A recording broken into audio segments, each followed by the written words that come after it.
ওম নমঃ শিবায়। আজকের মহাবাক্যের তারিখ 30শে মে 1968। প্রিয় বাচ্চারা, বুদ্ধিতে জ্ঞানের ধারণা হওয়া উচিত।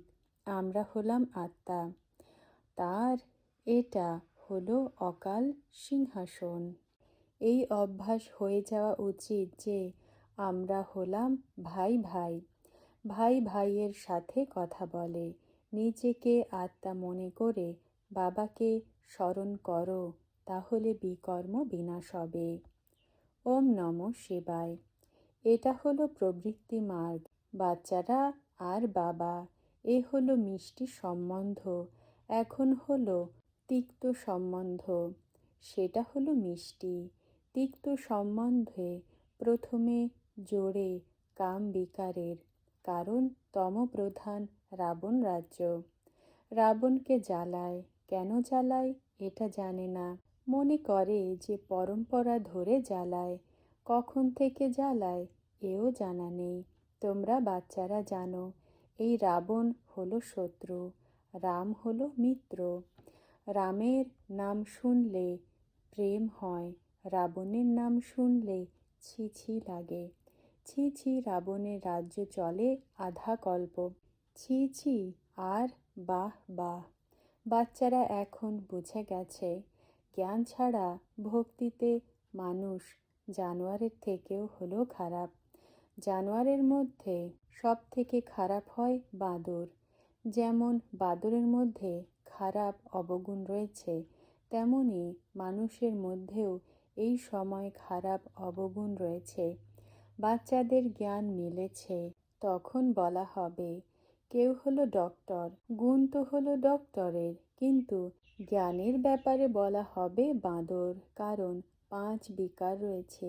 কিন্তু সোজাসুজি বলো তো বিগড়ে যাবে। অর্থ করে বোঝাতে হবে। মনে করো তোমাদের কাছে ইন্দিরা গান্ধী আসে, শেষে সেও আসবে। কেউ কেউ আসে, প্রশ্ন করে যে ইন্দিরা গান্ধী এই মিউজিয়াম দেখেছে কি? তাকেও বোঝানো হবে। এই সময় ভারতকে কাঁটার জঙ্গল বলা হয়। যখন ডেটি রাজ্য ছিল তো গার্ডেন অফ ফ্লাওয়ার্স বলা হতো। ফিল করো, যুক্তি দিয়ে তোমরা বলতে পারো দেবতাদের মধ্যে গুণ বেশি রয়েছে, মানুষের মধ্যে কম। সেই দিনও আসবে যখন তোমাদের নাম একটু উজ্জ্বল হবে, আর যারা অন্য ধর্মে কনভার্ট হয়ে গেছে তারাও বের হয়ে আসবে। অনেক ধর্মের মানুষেরা তোমাদের ভাষণ শুনতে আসে, এসে শুনবে তো কেউ না কেউ বের হয়ে আসবে। তোমরা বুঝে যাবে কনভার্ট হয়ে গেছিল যারা বের হয়ে এসেছে। হিন্দু তো হলো সব, তাই না? আর্য সমাজীয় হিন্দু ধর্মের সংস্থা লেখে। হিন্দু ধর্মের সংস্থা কত রয়েছে। তোমরা যদিও ব্রাহ্মণ লিখবে, তাও হিন্দুতে লাগিয়ে দেবে, কারণ হিন্দুস্থানের অধিবাসী। ধর্মের কথা তাদের জানা নেই। আমরা জোর লাগাই যে হিন্দু লিখো না, ব্রাহ্মণ তো হলো কুল, তো হিন্দুতেই দিয়ে দেবে। অন্য সবার নিজের নিজের ধর্ম জানা রয়েছে। এখন দিন প্রতিদিন তমপ্রধান হতে থাকে, তো বুদ্ধি মলিন হতে থাকে। আত্মা তমপ্রধান হয়ে যায়, তো পুরুষার্থ দিন প্রতিদিন নিচে নেমে যায়। বাবা বোঝান, ভক্তি মার্গে সবাই মনে করে যে শাস্ত্র আদি পড়লে ভগবান মিলবে। এটা বোঝে না যে ভক্তি পূর্ণ হবে তখন ভগবান মিলবে। ভক্তির ফল কখন মিলবে? একের মিলবে নাকি সবার মিলবে, এটা কিছুই জানা নেই। তোমাদের অনেক খুশি থাকা উচিত। শিব বাবা তো হলেন শান্তির সাগর, সুখের সাগর, কিন্তু এমন নয় যে বলা হবে তিনি হলেন হর্ষিত মুখ। হর্ষিত মুখ তো আবার দেবতাদের বলা হবে, তার তো নিজের মুখই নেই। হর্ষিত মুখ সব থেকে বেশি তোমরা বাচ্চাদের এখানে হতে হবে। যে কোয়ালিফিকেশন আবার সাথে নিয়ে যাও। এখানে তোমাদের হর্ষিত থাকা শোভা দেয়। গরিবরা যখন হর্ষিত হবে তখন আরোই শোভা দেবে। বাবা জ্ঞান দেন গরিবদের, তো তাদের হর্ষিত হয়ে বাবার পরিচয় দেওয়া উচিত। লেখে যে আমরা বাবাকে জানি না। আরে, যে বাবা বিশ্বের মালিক বানান, তোমরা মনুষ্য হয়ে নিজের অসীম জগতের বাবাকে জানো না? বাবা নিজের বাচ্চাদের নিশ্চয়ই বর্ষা দিয়ে থাকবেন। আমরা আত্মারা সবাই হলাম ভাই ভাই, অধিবাসীও হলাম আমরা পরম ধামের। বাবাকে আমরা জানি, তাই তো আমরা প্রশ্ন করি, বাবা কোথায়? পরম ধামে। গীতাতে কৃষ্ণের নাম লিখে দিয়েছে, কিন্তু তাকে পরমপিতা বলা হবে না। শিব জয়ন্তী হয়, কিন্তু তিনি কি করেন এটা জানে না। তোমরা জানো, শিব বাবা অসীম জগতের বাবা এসে সব বাচ্চাদের মুখ মিষ্টি করবেন। যেমন বাবা বাচ্চাদের জন্য টলি নিয়ে আসেন না, ঘরে আসবে, বাচ্চাদের জন্য কিছু না কিছু নিয়ে আসবে। অসীম জগতের বাবাও ঘরে এসেছেন, পরের ঘরে পরের রাজ্যে এসেছেন। তোমরা বাচ্চাদের জন্য কি নিয়ে আসবো? বাবা তো জানেন যে হাতে করে স্বর্গে নিয়ে এসেছি। বাচ্চাদের বসে পবিত্র বানিয়ে যোগ্য বানাই।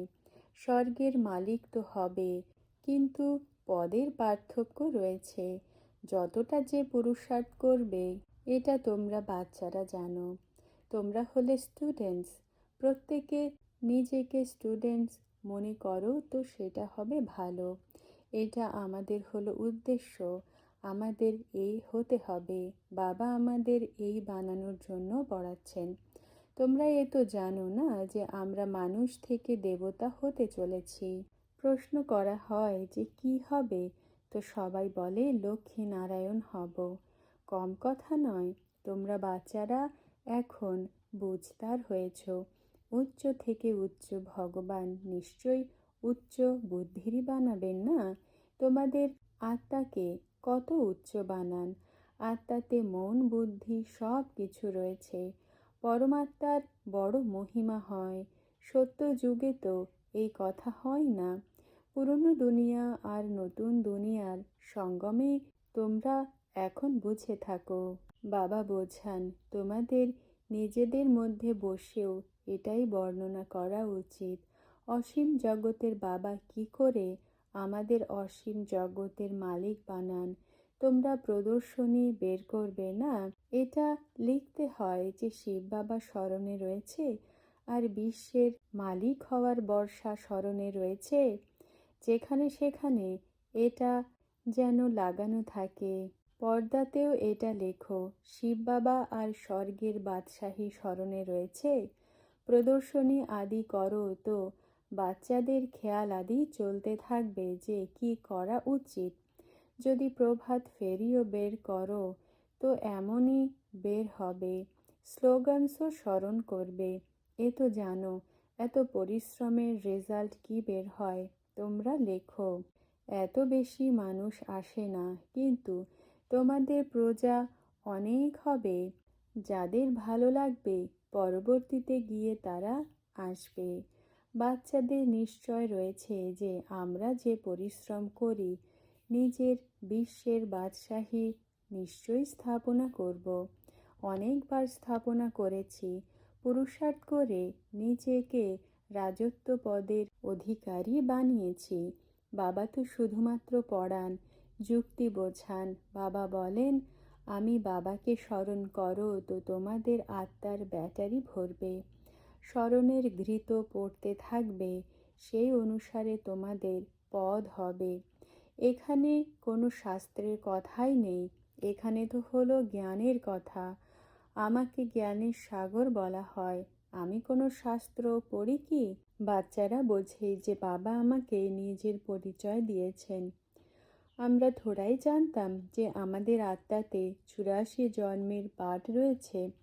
84 লাখ হলে তো বিভ্রান্ত হয়ে যেতম। 84ই ঠিক রয়েছে। এত ছোট আত্মা ভূমিকা পালন করতেই থাকে। ছোট ছোট বলে হৃদয় বিদীর্ণ করবে না। শিব বাবাকে বড় লিঙ্গ মনে করতে চাইলে মনে করতে পারো, বাবা বারণ করেন না। বুদ্ধিতে জ্ঞান রয়েছে, তিনি তো হলেন বিন্দু। বলা হয়েও থাকে যে উজ্জ্বল এক আজব তারা, বলে থাকে এক আর করে অন্য। মিথ্যা খণ্ডে হলোই সব মিথ্যা, সত্য খণ্ডে হলো সত্য। এক হলো সেমি মিথ্যা আর অন্য হলো একদমই মিথ্যা। সত্য যুগে একদম সত্য, এরপর সেমি সত্য। বাচ্চাদের সব সাক্ষাৎকার হয়, অর্থাৎ পরিচয় মেলে। এখন বাবা বলেন, পতিত পাবনকে স্মরণ করো। স্মরণ না করলে তো নিজের ওপরে দয়া করো না। না পড়বে না পড়াবে তো নিজেকে তিলক দিতে পারবে না। করতে তোমাদেরই হবে, চাওয়ার তো প্রশ্নই ওঠে না। বাবা সবাইকে নিজের থেকেই দেন, চাওয়ার কি দরকার রয়েছে? তোমরা শতপ্রধান ছিলে, এরপর তমপ্রধান হয়েছ। গঙ্গা স্নানও অনেকবার করেছ, হয়নি কিছুই, আরোই ময়লা হয়ে গেছ। বলেও থাকে পতিত পাবন পরমপিতা পরমাত্মা। তারপরেও গুরুদের কাছে যায়, এটা বোঝে না যে তারা পাবন বানাতে পারবে না, কারণ জন্ম তো আবারও বিকারের থেকেই নেয়। বাকি হ্যাঁ পবিত্র হয়, এই জন্য তাদের মান রয়েছে, ফলোয়ার্স হয়, এও হলো রং। এখন এই ভক্তি মার্গের কথা ভুলতে হবে। বাবা বলেন, মিষ্টি মিষ্টি বাচ্চারা আমাকে স্মরণ করো তো অন্তমতি সেই গতি হয়ে যাবে। নাটক পূর্ণ হয়, ফেরত যেতে হয়, সবার হিসাব নিকাশ যুক্ত হতে হয়। অনেক প্রকারের সাজা রয়েছে, কাশি কলবট খায় তো তখন সাজা মিলে যায়। সাক্ষাৎকার করানো হয়, সাক্ষাৎকার ছাড়া সাজা কি করে দেওয়া হবে? এমন অনুভব হয় যেন জন্ম জন্মান্তরের সাজা মিলছে। টাইম অল্প রয়েছে, এই জন্য বাবা বলেন, পাস উইথ অনার হয়ে দেখাও। তোমরা যারা বিশ্বে পিস স্থাপন করো, তাদের প্রাইজ হলো এটা, এই পদ পাও। এরপর যে যতটা পরিশ্রম করে। সবাই বলেও থাকে, বাবা আমরা নর থেকে নারায়ণ হব। সত্য নারায়ণের কথাও রয়েছে না? বাবা বলেন, 5 বিকারের দান দাও তো গ্রহণ ছেড়ে যাবে। ড্রামা অনুসার ছাড়বে অবশ্যই। অনেকবার ভারতে বিশেষ করে আর দুনিয়াতে সাধারণভাবে রাহুর দশা বসে, এরপর বৃক্ষপতির দশা বসে। সুখ তোমরা পাও, আর কোনো ধর্মের এতটা পায় না। এই ধর্মই সুখ দিয়ে থাকে। এখানে সবাই বসে রয়েছে, সবাই বোঝে যে আমরা হলাম আত্মা। বাবা বসে রয়েছেন, আত্ম অভিমানী হয়ে বসা একে বলা হয়। সবাই এভাবে বসে নেই যে আমরা হলাম আত্মা। বাবার সামনে বসে রয়েছে। এখন বাবা স্মরণ করিয়েছেন যে স্মৃতি আসবে, অ্যাটেনশন দাও। এমন অনেকে রয়েছে যাদের খেয়াল বাইরে ছুটে বেড়ায়, এখানে বসেও যেন কান বন্ধ রয়েছে। এই বুদ্ধি বাইরে কোথায় কোথায় দৌড়াতে থাকে। বাচ্চারা বাবার স্মরণে বসে রয়েছ, উপার্জন করছো। উপার্জন তারই হয় যে স্মরণে বসে। অনেকের বুদ্ধিযোগ বাইরে থাকে, তারা যেন যাত্রাতে নেই, টাইম ওয়েস্ট হয়। বাবাকে দেখলেও বাবা স্মরণে আসবে। নম্বর অনুযায়ী পুরুষার্থ অনুসারে তো রয়েছেই। কারো কারো পাক্কা অভ্যাস হয়ে যায়। আমরা হলাম আত্মা। বাবা তো নলেজফুল, বাচ্চাদের মধ্যেও নলেজ থাকে। এখন ফেরত যেতে হবে, চক্র পূর্ণ হয়। এখন পুরুষার্থ করতে হবে। অনেক গেছে, অল্প রয়েছে। পরীক্ষার সময়ে অনেক ধ্যান দেয়, এখানেও যখন সময় অস্থির দেখবে, অসার দেখতে থাকবে, তো তখন পুরুষার্থ করতে লেগে পড়বে। জোর দিয়ে স্মরণ করতে লেগে পড়বে। বুঝতে পারবে যে না করলে তো আমরা ফেল হয়ে যাব, পদও অনেক কম হয়ে যাবে। এমনিতে তো পুরুষার চলতেই থাকে, দেহ অভিমানের কারণে বিকর্ম হবে, তখন 100 গুণ দণ্ড হয়ে যায়। কারণ আমার যদি নিন্দা করায়, এমন কর্ম করা উচিত নয় যে বাবার নাম বদনাম হয়। এই জন্য গায়ন করে সদ্গুরুর নিন্দক ঠোর পায় না। ঠোর মানে বাদশাহী, পড়ায় বাবা। আর কোনো সৎসঙ্গে এই অবজেক্ট হয় না তোমাদের ছাড়া, এ হলো তোমাদের রাজযোগ। আর কেউই এমন মুখ থেকে বলতে পারে না আমরা রাজযোগ শেখাই। তারা তো মনে করে শান্তিতেই সুখ রয়েছে। সেখানে তো না সুখের কথা না দুঃখের কথা, শান্তিই শান্তি। তখন বোঝা যায় যে এদের ভাগ্যেই কম রয়েছে। সব থেকে ভাগ্য উচ্চ তাদেরই হয় যারা সব থেকে প্রথমে ভূমিকা পালন করতে আসে। সেখানে তাদের এই জ্ঞান থাকে না, সেখানে সংকল্প চলে না। বাচ্চারা জানে আমরা সবাই অবতার নিয়ে থাকি, ভিন্ন ভিন্ন নাম রূপে আসে। এ হলো ড্রামা না? আমরা আত্মারা শরীর ধারণ করে ভূমিকা পালন করি। কি করে ভূমিকা পালন করি সেই সব রহস্য বাবাই বোঝান। তোমরা বাচ্চাদের অন্তরে অতীন্দ্রিয় সুখ থাকে, অন্তরে খুশি থাকে, বলা হবে এ হলো দেহি অভিমানী। বাবা বুঝিয়েও থাকেন তোমরা হলে স্টুডেন্টস, তোমরা জানো আমরা দেবতারা স্বর্গের মালিক হয়ে থাকি, আমরা বিশ্বের মালিক হয়ে থাকি। এই অবস্থা তখনই হবে যখন কর্মাতীত অবস্থা থাকবে। ড্রামা প্ল্যান অনুসারে হবে নিশ্চয়ই। তোমরা বোঝো আমরা ঈশ্বরীয় পরিবারের, স্বর্গের বাদশাহী মেলে তাদেরই, যারা সার্ভিস অনেকই করবে তাদেরই উচ্চ পদ মিলবে। আমরা কম পদ পাব এটা অন্তরে থাকবে। যে বেশি সার্ভিস করে, অনেকের কল্যাণ করে, তো নিশ্চয়ই উচ্চ পদ মিলবে। বাবা বুঝিয়েছেন এই যোগের ব্যাংক এখানেই হতে পারে। বাইরে সেন্টারে এমন বলা হবে না যে এখানে 4টের সময় আসবে, নিষ্ঠাতে বসবে। না, সেন্টারের অধিবাসীরা বসতে পারে, বাইরে যারা থাকে তারা যেন এমন ভুল না করে। সময় হলো বড়ই খারাপ, এটা এখানকার জন্য ঠিক রয়েছে, ঘরেই বসো। সেখানে তো বাইরে থেকে আসতে হয়, এটা হলো শুধুমাত্র এখানকার জন্য। বুদ্ধিতে জ্ঞানের ধারণা হওয়া উচিত আমরা হলাম আত্মা, তার এটা হলো অকাল তখ্ত বা সিংহাসন। অভ্যাস পড়ে যাওয়া উচিত আমরা হলাম ভাই ভাই, ভাই ভাইয়ের সাথে কথা বলি। নিজেকে আত্মা মনে করে বাবাকে স্মরণ করো, তো বিকর্ম বিনাশ হবে। বাবা বাচ্চাদের বোঝান, যে বুঝতে পারে আর বোঝাতে পারে সে সার্ভিসে বের হতে থাকো। ধন দিলে ধন কমে যাবে না, এ হলো অবিনাশী জ্ঞানরত্ন। ভক্তি কাল্ট হলো আলাদা, জ্ঞান হলো আলাদা। জ্ঞান একই বাবার থেকে মেলে, ভক্তি জন্ম জন্মান্তরের করা হয়। বাবা বলেন আমি তো একই বার আসি সবার সদ্গতি করতে।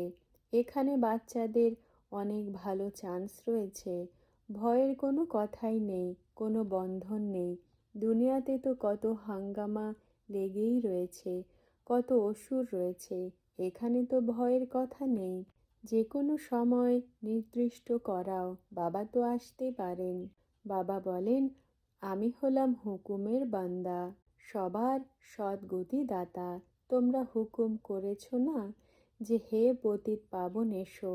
বাবারই হলো এটা ডিউটি, পতিতদের পাবন বানানো। তিনি হলেন অসীম জগতের ধোপা। আচ্ছা, বাচ্চাদের স্মরণ স্নেহ আর নমস্কার। আজকের বরদান সদা ভাগ্যবান ভব। ব্যাখ্যা: সদা ভাগ্যবানের নিশানি হল লাইটের ক্রাউন।